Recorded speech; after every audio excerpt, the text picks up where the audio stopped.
नमस्कार दोस्तों, स्वागत है आप सभी लोगों का अपने YouTube चैनल मैथ्स ई क्लासेस में। मैं अरविंद सर, स्वागत है आप लोगों का। आते हैं आज थोड़ा सा हिंदी कुछ सीखते हैं, कुछ लेकर चलते हैं। तो अगर बात की जाए हिंदी व्याकरण की, हिंदी व्याकरण या हिंदी भाषा, हिंदी व्याकरण और हिंदी भाषा तो दो चीज़ें हैं, एक व्याकरण है और एक भाषा है। दोनों का संबंध किससे है? हिंदी से है। यानी व्याकरण का भी संबंध हिंदी से है और भाषा का भी संबंध हिंदी से है। यानी यहाँ दो चीज़ें हमको मिल रही है, एक हिंदी व्याकरण मिल रहा है और एक हिंदी भाषा। सबसे पहले हम देखेंगे भाषा, यानी भाषा कहते किसे हैं, भाषा होती क्या है। तो भाषा की परिभाषा हम आज देख लेते हैं। भाषा साधारणतः, लिख इसलिए रहा हूँ ताकि आप किसी भी चीज़ का स्क्रीनशॉट ले सकें। साधारणतः हम जो कुछ भी बोलते हैं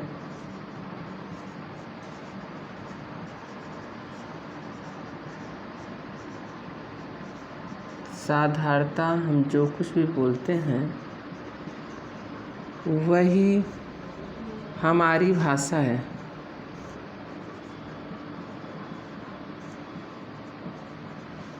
साधारणतः हम जो कुछ भी बोलते हैं वही हमारी भाषा है। भाषा के माध्यम से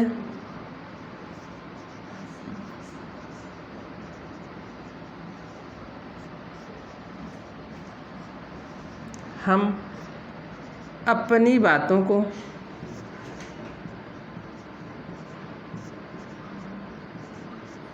दूसरे से कहते हैं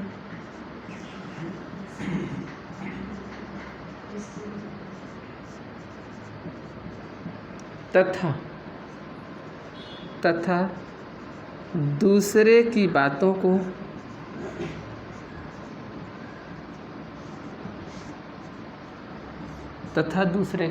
को समझते हैं, तथा दूसरों की बातों को समझते हैं। भाषा शब्द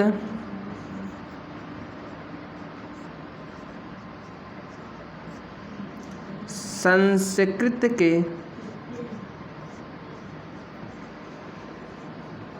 भास धातु से, ये भास है, भास धातु से बना है, जिसका अर्थ होता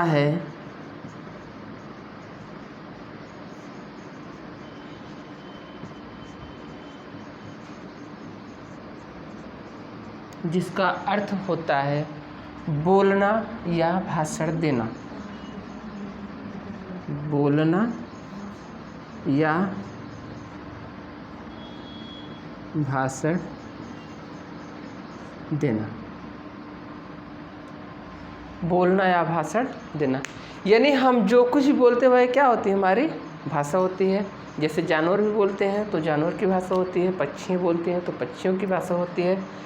इत्यादि चीज़ें जो भी हमको कुछ सुनाया जाता है वो क्या होता है, किसी न किसी प्रकार का भाषा होता है। जैसे देशों की भी अलग अलग भाषाएं होती हैं तो देशों की भाषाएं हैं। फिर कहते हैं भाषा के माध्यम से हम अपनी बातों को क्या करते हैं, दूसरों से कहते हैं तथा दूसरे की बातों को समझते हैं। भाषा शब्द संस्कृत के किससे बना हुआ है, भाष धातु से बना हुआ है और इस भाषा का अर्थ होता है बोलना या भाषण देना। ठीक, यानी बोलने का मतलब बोलने से है, भाषण देने का भी मतलब किससे है, बोलने से ही है। यानी दोनों का मतलब क्या होता है, बोलना या भाषण देना। अब देखिए ये जो भाषा है हमारी कौन सी भाषा है, हिंदी भाषा है। यानी भाषा की बात तो हम जान गए।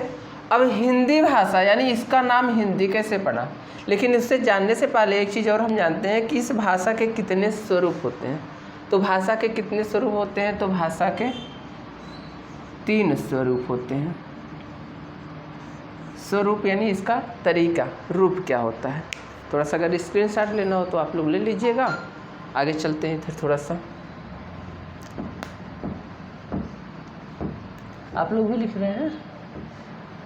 लोग तो पढ़े हुए हैं।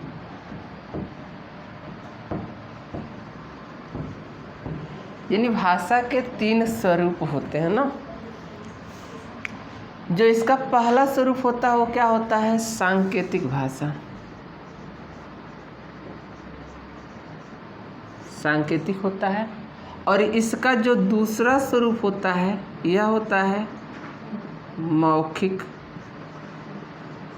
और इसका जो तीसरा स्वरूप होता है यह होता है लिखित। यानी कभी भी किसी भी भाषा को सीखने के लिए सबसे पहले हम क्या करते हैं? उसके संकेत को समझते हैं। इसके बाद मौखिक यानी उसको बोलकर समझते हैं। फिर क्या करते हैं? हम उसको लिखित रूपों में परिणित करते हैं।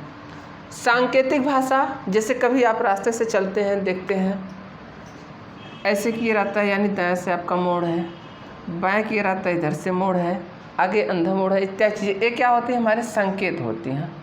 स्काउट गाइड में भी आप लोगों को पढ़ाया गया होगा, ये झाड़ियाँ हैं, यहाँ पत्थर रखना है, यहाँ पर 3 पत्थर की झाड़ियाँ रखनी है, ये सब चीज़ें आपको पढ़ाया गया होगा।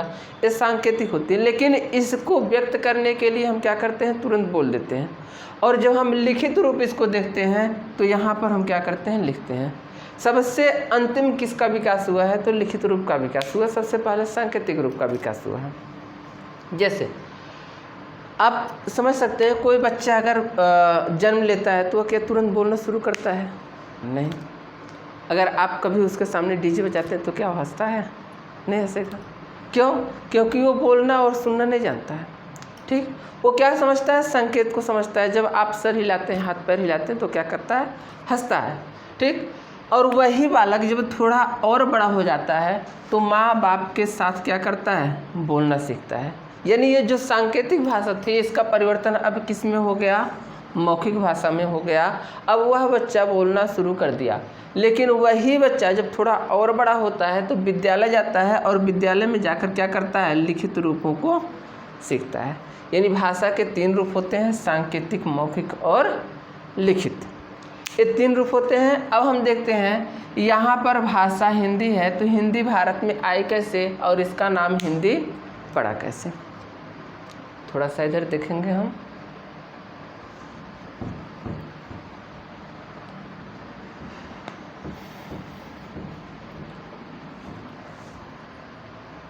जैसे मान लीजिए हमारा देश भारत है। थोड़ा सा मैं ज्योग्राफी का टीचर नहीं हूँ, हिंदी का हूँ। अगर कहीं भी नक्शे में गड़बड़ी आती है तो आप लोग समझ सकते हैं।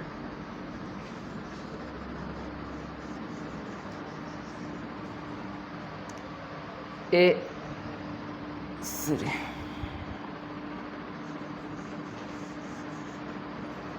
भारत है। यहाँ से एक नदी निकलती है, सिंधु नदी। इसका नाम है सिंधु नदी। जब यह सिंधु नदी यहाँ से निकलती, इसके इस तरफ रहने वाले लोगों को सिंधुवासी कहा जाता था। सिंधुवासी यानी सिंधु के इस पार रहने वाले लोगों को सिंधुवासी कहा जाता था। सबसे पहले भारत में कौन आते हैं? ईरानी आते हैं। और जब ईरानी आते हैं तो इसी रास्ते से आते हैं। और अभी मैं आपको बताया कि हर देश की भाषा अलग अलग होती है। जैसे अभी आप उत्तर प्रदेश में रह रहे हैं, मान लीजिए उत्तर प्रदेश के आप जौनपुर ज़िले में रह रहे हैं, तो जौनपुर का जो पश्चिमी प्रांत होता है वहाँ पर आपकी अवधी भाषा बोली जाती है। ठीक, यानी अवधी भाषा मिक्स है। और जो पूर्वी प्रांत होता है वहाँ पर आपकी भोजपुरी बोली जाती है।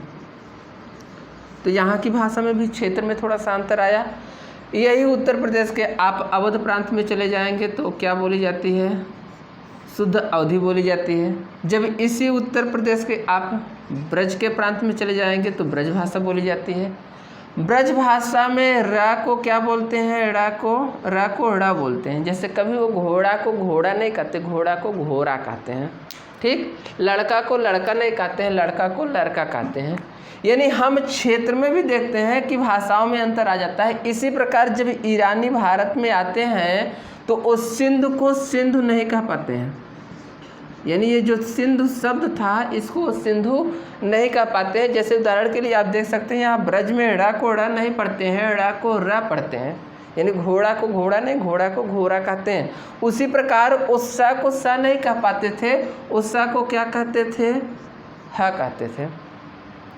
और ध को ध नहीं कह पाते थे, ध को क्या कहते थे, वो द कहते थे। बाकी सभी स्वरों का उच्चारण वो कर लेते थे और इसके बाद न को भी वो न बोल लेते थे। इस प्रकार उनके मुख से जो सिंधु शब्द निकला वो क्या निकला, हिंदू निकला। यानी यही सिंधु शब्द क्या बन गया, उनके मुख से हिंदू बन गया। यानी स्वरों का उच्चारण कर रहे थे, सिंधु से वो किसको बोल दिए, हिंदू बोल दिए। और इसी हिंदू शब्द का जो व्यापक रूप बना वो क्या बना, हिंद बना। और इस हिंद का जो विस्तृत और व्याकरणिक रूप बना वो क्या बना, हिंदी बना। यानी सिंधु से हिंदू, हिंदू से हिंद और हिंद से बन गया हिंदी। यही हिंदी हमारी क्या है, भाषा है। वैसे अगर वास्तविकता देखी जाए हिंदी किस भाषा का शब्द है तो यह फारसी भाषा का शब्द है। हिंदी किस भाषा का शब्द है, फारसी भाषा का। यानी यही आदत है कि भाषा हमारी है और लाया कौन, फारसी शब्द लेके आया।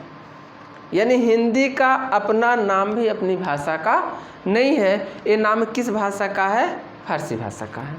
अभी तो जब आप हिंदी साहित्य पढ़ेंगे तो हिंदी साहित्य भी कई रूपों में लिखा गया और कई खंडों में लिखा गया, कई लोगों ने लिखा। और वहाँ तक बता दें कि आपको हिंदी का प्रथम इतिहास जो लिखा गया वह हिंदी भाषा का इतिहास लिखने के बावजूद भी वो किस भाषा में है, वो फ्रेंच भाषा में है।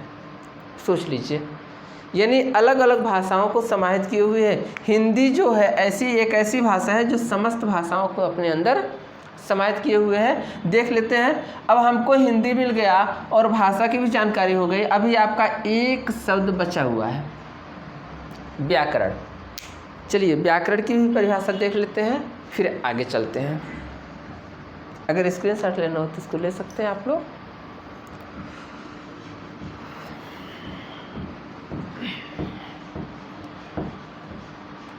चलिए अभी हम सिलेबस को स्टार्ट नहीं किए, अभी हम केवल शब्द को देख रहे हैं कि हिंदी में कौन शब्द कहाँ से आए हैं और इनका स्वरूप क्या होता है। देखते हैं व्याकरण। अब व्याकरण कहते किसे हैं, कहते हैं किसी भाषा को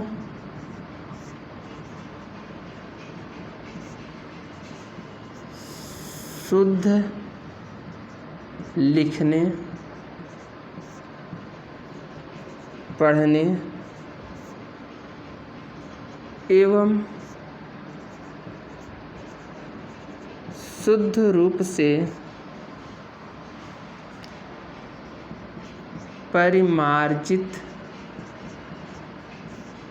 व परिष्कृत करने के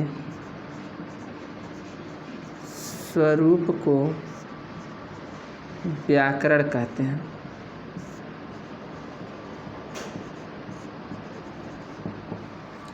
यानी किसी, अथवा हम ऐसे भी लिख सकते हैं, किसी भी भाषा को शुद्ध पढ़ने, लिखने अथवा जानने के तरीकों को क्या कहते हैं, व्याकरण कहते हैं। यानी जिसके माध्यम से, व्याकरण के ही माध्यम से हम क्या करते हैं, किसी भाषा को शुद्ध पढ़ सकते हैं, शुद्ध लिख सकते हैं और शुद्ध रूप से उसको समझ सकते हैं। यानी वही क्या हो जाता है, हमारा व्याकरण होता है। अगर हम हिंदी व्याकरण पढ़ेंगे तो सबसे पहले इसमें हमको क्या पढ़ना होगा, व्याकरण के नियमों को पढ़ना होगा। व्याकरण का नियम क्या होता है, व्याकरण का अपना नियम होता है। जैसे आप हिंदी में दो चीज़ें पढ़ते होंगे, एक व्याकरणिक हिंदी होता है, एक होता है व्याकरणिक हिंदी।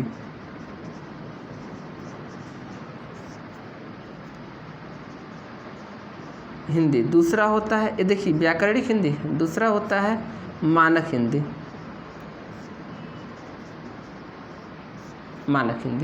व्याकरणिक हिंदी का मतलब होता है व्याकरण के माध्यम से जो हिंदी पढ़ी जाती है उसे व्याकरणिक हिंदी कहते हैं। और मानक हिंदी, मानक के आधार पर जो पढ़ी जाती है उसे मानक हिंदी कहते हैं। यानी समाचार पत्र पत्रिकाओं में, पुस्तकों में जो हिंदी लिखी जाती है उसे मानक हिंदी कहते हैं। जैसे यहाँ पर हमने हिंदी को लिखा है हिंदी, यहाँ पर मैंने न लगाया है, लेकिन न को जब हम अनुस्वार में परिवर्तित कर देते हैं हिंदी, ये आपका क्या हो जाता है, मानक हिंदी हो जाता है। यानी जिसको सरलतम रूप हम देते चले जाते हैं वही मानक हिंदी हो जाता है। ये आपका मानक हिंदी लिखा हुआ है और ये व्याकरणिक हिंदी लिखा हुआ है। व्याकरण में हम देखते हैं किसी भी वर्ड को या किसी भी शब्द को कितने तरीके से हम पढ़ सकते हैं और वह कैसे वहाँ पर आया। जैसे हम अगर लिख दें कमल, तो मानक हिंदी में तो आप इसको केवल कमल ही जानेंगे, लेकिन अगर व्याकरणिक हिंदी की बात की जाए तो इसमें कितने वर्ड आ जाते हैं, इसमें 6 वर्ड आ जाते हैं। का होगा, फिर आ होगा, फिर माँ होगा, फिर आ होगा, फिर ला होगा, फिर आ होगा। यानी कमल में कितने वर्डों की संख्या, यहाँ पर देखिए हमको 3 ही वर्ड दिख रहे हैं, लेकिन यहाँ पर कितने वर्ड हैं, 6 वर्ड हैं। इस चीज़ को बताता कौन है, इस चीज़ को बताता है हमारा व्याकरण।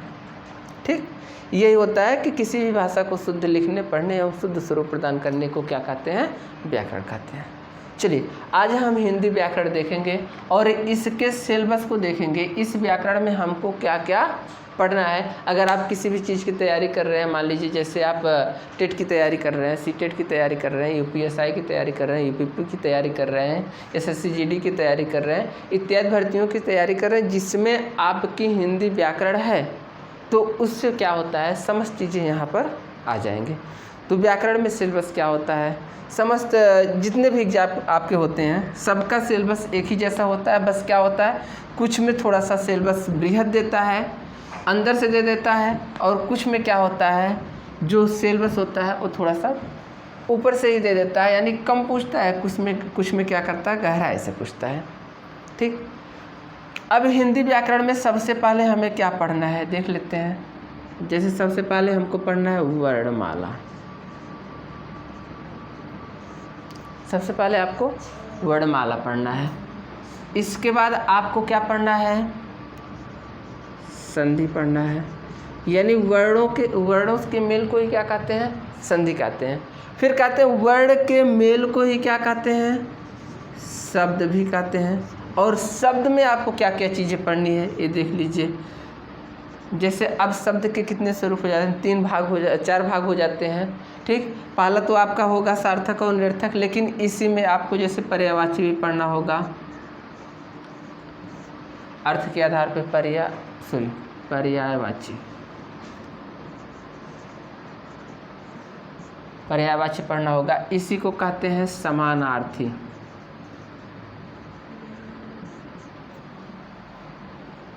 इसके बाद अनेकार्थी भी इसी में आपको पढ़ना होगा। विलोमार्थी पढ़ना होगा।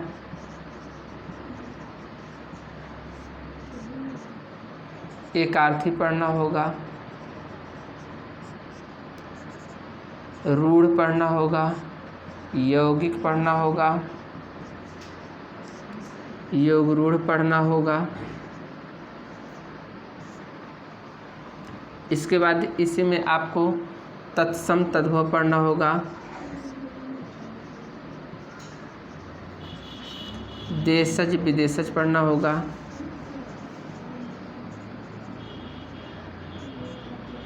संकर शब्दों को पढ़ना होगा।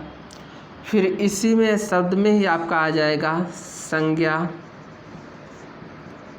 सर्वनाम, क्रिया, विशेषण एवं अव्यय। ठीक, इतना आपको शब्द में पढ़ना होगा। ठीक, इसके बाद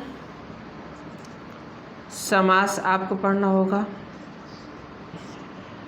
समास के बाद आप पढ़ सकते हैं कारक, विभक्ति,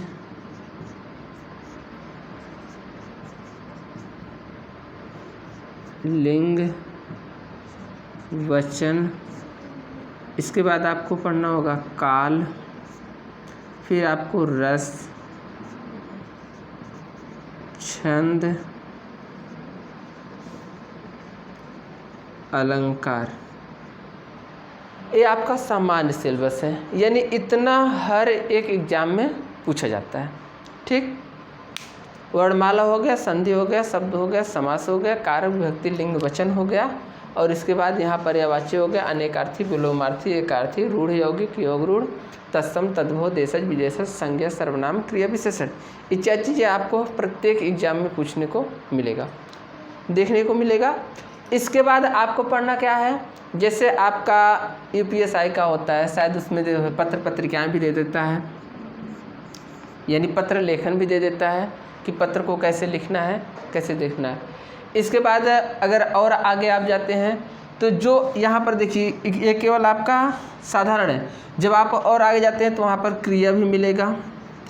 जब आपको क्रिया मिलेगा, जो यहाँ पर क्रिया दिया हुआ है, तो यहाँ पर देखिए, अगर आपका छोटा एग्जाम है तो केवल क्रिया से पूछ लेता है, जैसे टेट सीटेट का एग्जाम है तो क्रिया से केवल पूछ लेता है। लेकिन आप यूपीएसआई पढ़ते हैं या यूपीपी पढ़ते हैं तो वहाँ पर क्या होता है, क्रिया के भागों को भी पूछता है। जैसे क्रिया के 4 भाग होते हैं तो इन चारों भागों में क्या होता है, ये भी पूछेगा। इसके बाद काल क्या होता है और काल के कितने भाग होते हैं, इसके अंदर से पूछेगा। फिर इसके बाद सर्वनाम क्या होता है, ये पूछेगा। विशेषण क्या होते हैं, विशेषण के भाग कितने होते हैं और उसमें कितने अंदर होते हैं, वो भी पूछेगा। यह गहराई से पूछ लेता है, बस ये होता है। वनडे एग्जाम में थोड़ा गहराई से पूछता है, और जो आपके छोटे एग्जाम होते हैं स्टेट लेवल के, उसमें क्या होता है, ऊपर से ही पूछ लेता है। बस यही आपका सिलेबस है हिंदी व्याकरण का, ठीक। और भाषा तो आप लोग देख चुके हैं। इसके बाद देखिए, एक चीज़ और बचता है आपका साहित्य। इधर जगह है, लिख देते हैं साहित्य। जब आप हिंदी साहित्य पढ़ेंगे तो हिंदी साहित्य को 4 भागों में बांटा गया है। ये भी एग्जाम में किस प्रकार पूछता है, ये भी आप जान लीजिए। साहित्य के 4 भाग होते हैं। पहला होता है आदिकाल, दूसरा होता है भक्तिकाल, तीसरा होता है रीतिकाल। आज हम केवल सिलेबस ही देख रहे हैं। चौथा होता है आपका आधुनिक काल।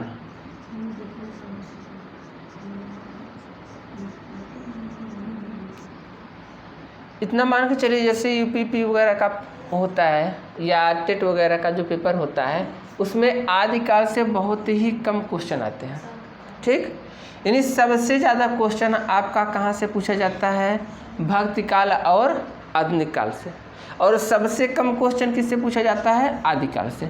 और भक्तिकाल में सबसे ज़्यादा कौन आते हैं आपके, वही कबीर हो गए, बिहारी हो गए, तुलसी हो गए, घनानंद हो गए, केशव हो गए, सूरदास हो गए, यही सब आपके पूछे जाते हैं। इसके बाद सॉरी, बिहारी तो रीतिकाल में आते हैं। इसके बाद आधुनिक काल में आपके जो 6 भाग होते हैं, उन 6 भाग से कुछ भी नहीं पूछा जाता है। केवल इसमें आपका क्या पूछा जाता है, कवि एवं रचना, ठीक। दूसरी चीज़, वनडे एग्जाम में कभी भी मान लीजिए कभी पूछ लिया क्वेश्चन तो पूछ लिया, लेकिन वनडे एग्जाम में वैसे किसी भी कवि का जीवन परिचय नहीं पूछता है। यानी किसी भी कवि का जो संबंध होता है वो नहीं पूछता है, केवल रचना एवं कवि के बारे में पूछ लेता है, किस कवि की कौन सी रचना है ये पूछता है, जीवन परिचय नहीं पूछता है। हालांकि जब हम आपको पढ़ाएंगे साहित्य तो जीवन परिचय भी थोड़ा सा बता के पढ़ाएंगे, ऐसी कोई बात नहीं है। लेकिन आप लोग जानते रहिएगा कि जीवन परिचय पर आपको बहुत ज़्यादा जोर नहीं देना है, आपको सबसे ज़्यादा जोर देना है कवि एवं रचना। एक चीज़। दूसरी चीज़, जब आप साहित्य पढ़ेंगे, साहित्य में पुरस्कार भी पूछता है, पत्र एवं पत्रिकाएं पूछता है। बस पुरस्कार में सबसे ज़्यादा आपका ज्ञानपीठ पुरस्कार पूछा जाता है, साहित्य अकादमी पुरस्कार पूछा जाता है। पत्र पत्रिका में साधारणतः आपकी जो नवीन पत्रिकाएं होती हैं यही पूछा जाता है। इतना आपका सिलेबस है, ठीक। आज इतना ही देखेंगे। कल हम लोग वर्णमाला शुरू करेंगे और वर्णमाला के बारे में जानेंगे, ठीक। धन्यवाद।